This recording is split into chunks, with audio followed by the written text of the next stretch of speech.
Welcome to another edition of Teach the Geek interviews. My name is Neil Thompson. I'm the founder of Teach the Geek. I work with technical professionals so they can present more effectively, especially in front of non-technical audiences. And you can learn more about that at teachthegeek.com. Again, that's teachthegeek.com.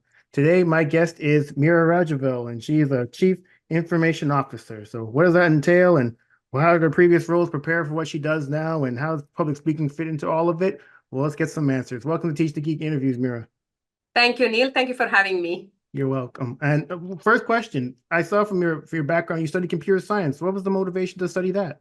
I loved programming. I think I felt like logic is more, it spoke to me. I love math. And it was very early days when I started my high school. We were the first batch of students who have been exposed to computers. And we have been given the opportunity when we didn't even have a faculty to study the subject, that we are told, like, for a period of time, you'll be on your own. And if you're up for the ride, come and join. And I was one of those people who put my name in.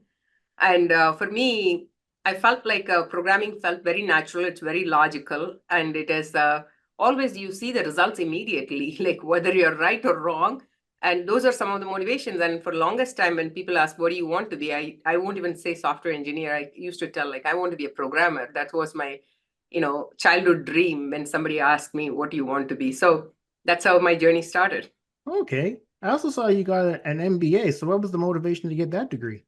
I think at some point in time, I'm an extrovert and I really enjoy working with people. I really enjoy the problem solving, and I'm a very high extrovert. So it's actually, there was a point in time I loved the geek side of it. I didn't want to leave technology, but I want to be close to the business.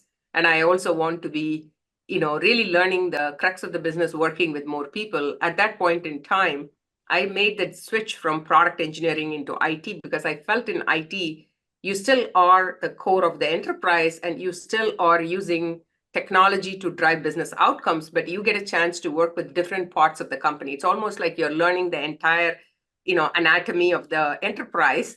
And I moved from product engineering into IT, which gave me an opportunity to work with the sales, go to market, channel, or finance organization, people organization, all the different parts of it. And as I started working in IT in a couple of years, I felt like it'd be great if I can go back and have a formal education about, a general management about business as such, and also looking at marketing, because even though I worked in product for a long time, as a product engineering person, you're probably definitely I worked a lot with customers. I worked a good chunk with product marketing, but I really wanted to come at from an outside in point of view and understand market dynamics, etc., how a business should be evaluated. And that was my motivation for going to an MBA. And I did a general management as my focus instead of one specific specialization. And it also, I felt like for me, MBA was not, people do MBA as a way to change their career trajectory or take a brand new role. For me, I looked at MBA as part of my leadership development and part of my executive development. It's something that I want to learn holistically. So I really used it as a path of learning and growing more than changing my career from one field to another field. Got it. I mentioned in the intro that you're a CIO, but I suspect you didn't start off that way. So what was how did you prepare to make that transition from being an individual contributor to having a management role? I think, you said it right, because if 10, 15 years back, if somebody asked me, do you want to be a CIO? I would have said, I don't know, I'm not sure. That's not what I want to be, because I didn't even have that as I didn't even see that as a path that I would like to go to. However, I'm always a kind of person who is much more opportunistic and also look at what is happening in the market and where you can make the impact. So something I enjoy and I want to be part of, and something that can also bring a high impact to the business and people around me. It, to me, is the perfect combination of win-win, right? I mean, there's a couple of things: individual, so broader business, and your team impact. Then on your own, are you contributing and learning at the same time? If we can kind of strike the balance and integrate, more than balancing, integrate these components together, that's the best place to be in, because it's fun, you're learning, you're contributing, you're making an impact, right? From that construct, when I switched from product engineering to IT, I started looking at, areas that I can make impact. So I really moved myself from every 2 years, I'll have a new job. For 2 years, I was supporting finance, and I was, developing products that are actually helping the enterprise finance organization. And then in 2 years, I went to support go-to-market. I went and ran a distribution channel. I went and ran some shared services for entire IT, which is much more of a back-end type of a function, not the front-end type of a function. By doing all these different aspects, I did a little bit of cloud and infrastructure coming from my product engineering background. I did a little bit of security as well. Having these different pieces kind of prepared me. I always tell people, when you're looking at, going up, make sure that you're actually plowing yourself sideways as well. The broader you can create the path for you, the faster it'll allow you to propel forward. So as many forward steps you make, it's important to make side steps too, and also learn things that are lateral to what your things are, because it makes you a holistic leader. I think those various points just started presenting me with opportunities to lead the IT organization for various businesses that I've been part of now. So for people who have that aspiration to manage people, what are some skills that you would suggest that they develop before they actually go ahead and become one? I think it has to be, recently I was reading something that said it was a leadership contract. That was actually what I was reading. And it said leadership is a hard work. And I could relate to it. It's not an easy job, and you have to be wanting it, and you have to make a commitment that you're going to be wanting it, right? Let me tell you what I mean by that, because the leadership comes with a lot of I call it sexy side of the equation, that says like the visibility, the impact, but it also comes with things that you don't see, which are beneath the surface. One of them is you have to make hard decisions. You're going to be in situations where you're making trade-off when either of them doesn't seem as the right thing, and you have to grapple with the situation. You have to manage out people. I mean, it doesn't matter what you're talking about, whether it is a company is going through a restructure or somebody is not actually the right fit for the job, but you're talking about people's life. I mean, at the end of the day, it's a human that you're dealing with, and they have their own, life, and your decisions are going to have an impact on their life, and you're taking that responsibility, and you're making that impact that may not be a positive impact from their point of view. Even though you may say that it's all the right things. So when it comes to leadership, you really have to understand you want to do it. Number one, it has to come from within, that you're committed. It is a hard work. Number two, the day you become a leader, it's not about you. It's about you're only as good as your team. At that point in time, it doesn't matter how smart you are, how intelligent you are, how much you can produce, doesn't matter. All of this goes out of the window. You're only as good as your team, which means the thing that shifts from you being a great contributor to how you're becoming the enabler of making a team being a great contributor. The third is how you're building the team. Are you building a team of stars, or you're building a star team? The star teams go a long way, which actually comes down to how you're creating the dynamics and how you're creating the synergy in the team. So you're putting a 1 + 1 = 3 or 5. This comes down to having really a keen eye for building a diverse team, augmenting the team with the right kind of skills, and then creating a positive environment which actually challenge each other. And I'm not a fan of creating an environment where everybody is just like happy and gung-ho. It's also important that you have healthy friction in the environment, right? What I mean by healthy friction is we are helping each other. We are actually challenging each other, and we are growing together as an organization. So how you create that healthy friction as a leader, you create those healthy friction, and those are not popular decisions. I don't think your team always appreciate, but it always comes down saying like, well, we now get it. It's almost like an hindsight rather than a foresight, right? So those are some of the things as you're transitioning from, from an individual contributor to the leader. I'll always start with, your journey ends and your team's journey begins, which is you're only as good as your team. 2, create the right team. 3, have a shared vision that you're all seeing the same North Star that you can start marching towards. Yeah, I take your point, Mira, about the healthy friction, because if everybody's thinking the same all the time and just I agree, I agree, I agree, do you really get the best solutions based on that? You probably want to have some people that want to challenge those types of assertions to see whether there's something even better that they can develop. I think you're right about that for sure. All right. So when it comes to leading people, do you think that leaders should have a leadership style, or should leaders lead the way that people want to be led? I am a firm believer here. I mean, all of us have a sort of a preferred style, I would say. That doesn't mean it's the right style. You have to really, I mean, in today's world, probably a consultative or collaborative leader is what is required, because most of the time you're leading people who are experts in their field, then you are an expert in their own field. So your job becomes an enabler rather than an expert who's going to be advising people on every single aspect of it. In some cases, you are the expert, but many cases, you're not the expert. Your team members are the experts. Your leaders are the experts, right? So I am a firm believer of a situational leadership. When there is actually a crisis, yes, it's actually absolutely requires a command and control situation. You probably are the one who's going to step in and call the shots. If somebody in your team is able to step up and do that, you support them.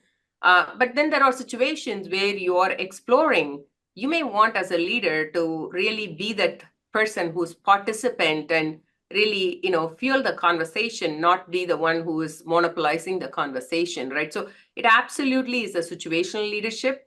I think, every one of us have a style that is something that it comes natural to us, but it is more important to be conscious about knowing what style to apply when, and situational is the right answer.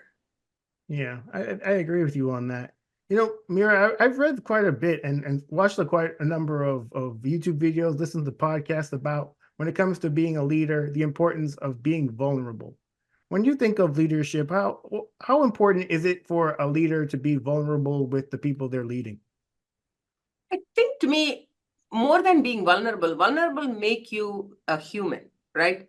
Nobody wants to connect with somebody they don't feel as a human. I mean, for me, it's not about, hey, leader needs to be vulnerable. If you're going to make connection with your team, they need to see you as another human that they can relate to. They can see you as another human they can easily connect with and come and speak with, right? So that requires us to showing vulnerability makes you, because a lot of leaders think if I show vulnerability, I'm imperfect. To me, showing vulnerability makes you human. And you want to be a human for you to be a leader who's an accessible leader for your team. And you don't want to be the pedestal leader. You want to be the leader who's in the field with the team. Yeah. I mean, when I first heard the idea of vulnerability, it made me think about imposter syndrome.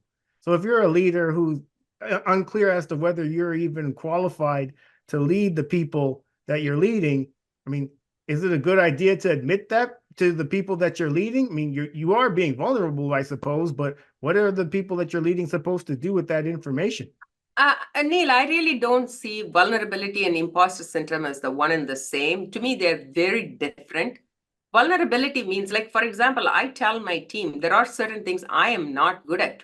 My team knows that I'm such an extrovert. Sometimes I get overexcited and I'm actually like throwing all ideas on the dartboard. And I need to have somebody who has to hold me back and say, Meerah, calm down, slow down. We need to have others to talk about those before we keep throwing more ideas. And my team knows about that as something that I need to do a better job. And I even tell them, hey, that's my development area. So keep me honest. You guys have the accountability to keep me honest, and I'm going to continue to work on it, right? Imposter syndrome, on the other hand, to me is a self-doubt. To me is a sort of a self-confidence issue, right? I mean, not having or it's being hard on yourself. Sometimes it's more than self-confidence. It's also being hard on yourself and trying for perfection rather than saying, okay, what is that you're good about? And then you can go. You don't need to check all the box. to be a position. In my opinion, there is any job I've taken, I've always had a significant portion of that I can deal with. And then there's things I don't know, I will learn. And I'll hire people who are complementary to my skills, or the areas that I'm not the best at, I'll hire leaders who are best at it. So we are partners in how we together as a whole, rather than trying to be all by yourself as a whole. Yeah, I agree with that. You know, Meerah, when I first started this podcast, it was about the public speaking journeys of others, and it still is. I mean, it was based on my own struggles working as an engineer and not being the best at presenting in front of people. When it comes to the presentations or public speaking for you, is that something you've always been good at? And if not, what did you do to get better at it? Tell me about any engineers. I'm a hardcore engineer in head and a software engineer as well as a career started.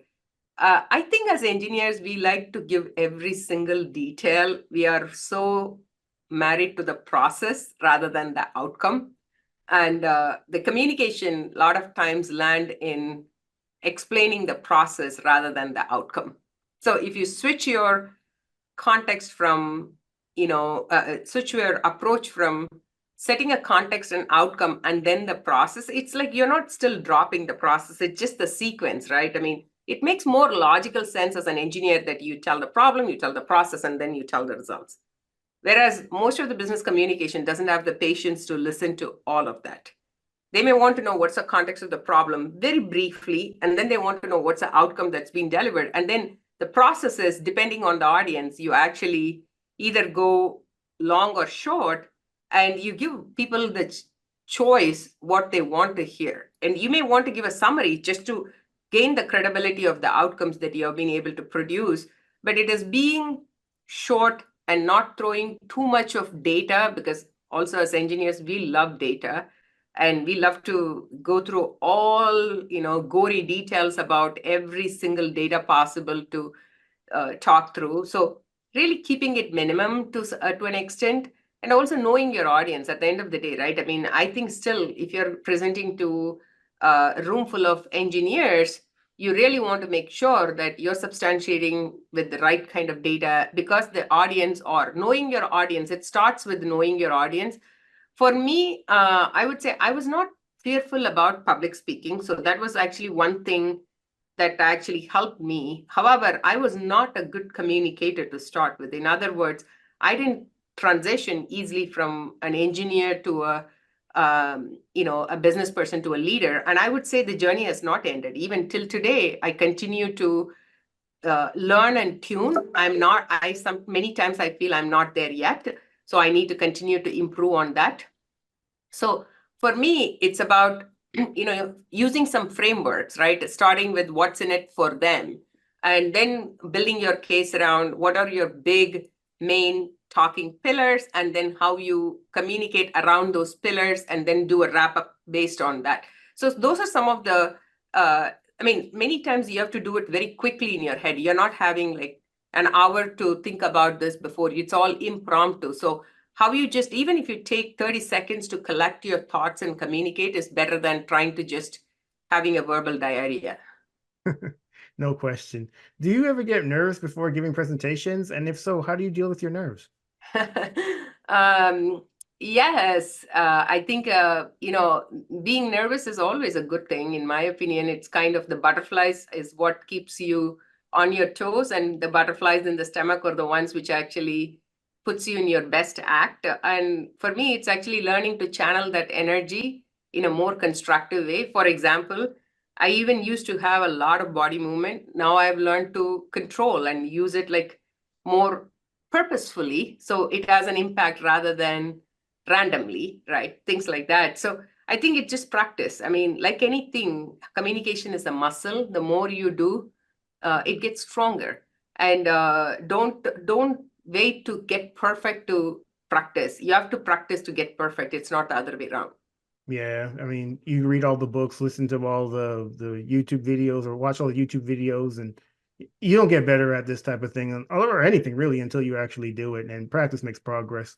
I mean, it's always a journey, as you mentioned. This has been a great conversation, Meerah. Thank you so much for being a guest. How can people get in touch with you? LinkedIn is a great way to get in touch. Excellent. Well, everyone, that marks the end of another edition of Teach the Geek interviews. My name is Neil Thompson. I'm the founder of Teach the Geek. I work with technical professionals so they can present more effectively, especially in front of non-technical audiences. And you can learn more about that at teachthegeek.com. Again, that's teachthegeek.com. Until next time, take care and stay safe. Thanks, Meerah. Thank you for having me, Neil. Take care. Bye.